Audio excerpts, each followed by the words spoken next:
hours of turning everything to gold, King Midas finally felt exhausted and hungry, his stomach growling loudly for food.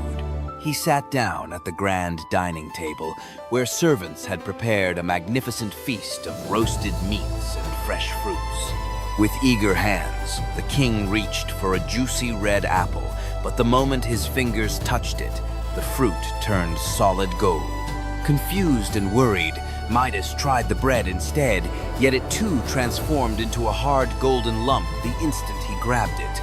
Growing desperate now, he lifted a golden cup of wine to his dry lips, but the liquid became molten gold inside his mouth. The king spat out the metallic taste in horror, suddenly realizing the terrible truth about his foolish wish and its consequences. He could never eat or drink again without starving to death, trapped forever by the very gift he had so desperately wanted. Fear and panic spread across his pale face as the golden touch he once desired now revealed itself as a deadly, terrible curse. While Midas sat in despair at the dining table, little Princess Marigold came skipping happily through the palace, looking for her father. In her small, gentle hands, she carried a beautiful, fresh, red rose that she had just picked from her beloved garden outside. She wanted to cheer up her father because she had heard from servants that something was wrong with the king today.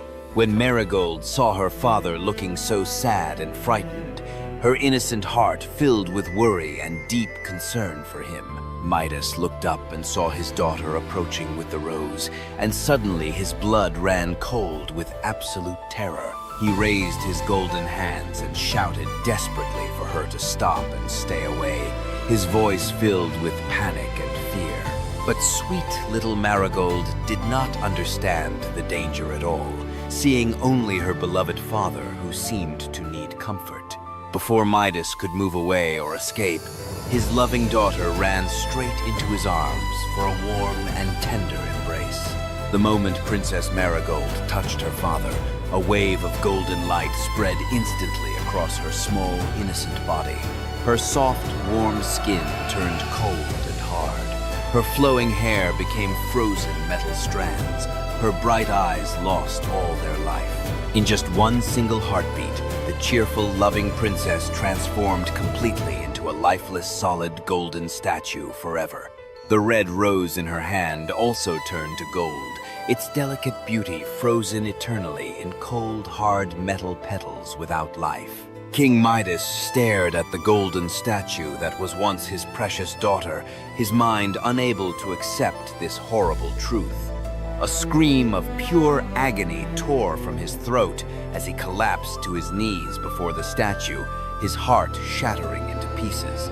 He wrapped his arms around the cold golden figure, sobbing uncontrollably, begging his daughter to wake up and come back.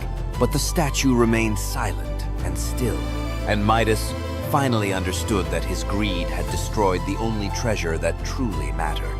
Through his tears and broken sobs, King Midas cried out desperately to the heavens, begging the god Dionysus to hear his plea.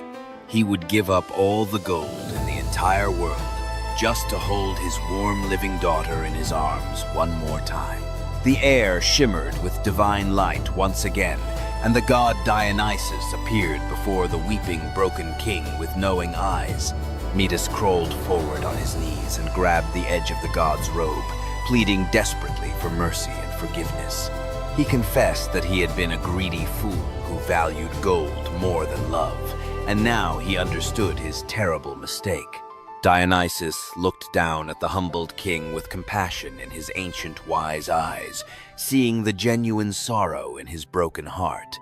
The god told Midas there was still one way to undo everything if he truly wished to break free from the golden curse. He must go to the sacred river Pactolus and wash away the golden touch in its pure, magical waters to restore what was lost. King Midas ran through forests and valleys until he finally reached the sacred river Pactolus, its waters glowing with magic light. He plunged his cursed hands into the cool, flowing water, watching the golden shimmer wash away downstream and disappear forever. Filling a golden vessel with the sacred water, Midas rushed back to the palace, faster than he had ever run in his life. With trembling, hopeful hands, he poured the magical water over the golden statue of his beloved daughter, Princess Marigold. The gold began to melt away like morning frost, and color slowly returned to her cheeks, her hair, and her sparkling eyes. Princess Marigold blinked and smiled, alive once more, confused but happy to see her father crying tears of pure, overwhelming joy. Midas embraced his daughter tightly and promised never to value gold over love ever again for as long as he shall live. And from that day forward, the king treasured every precious moment with his daughter, finally understanding what true wealth really means.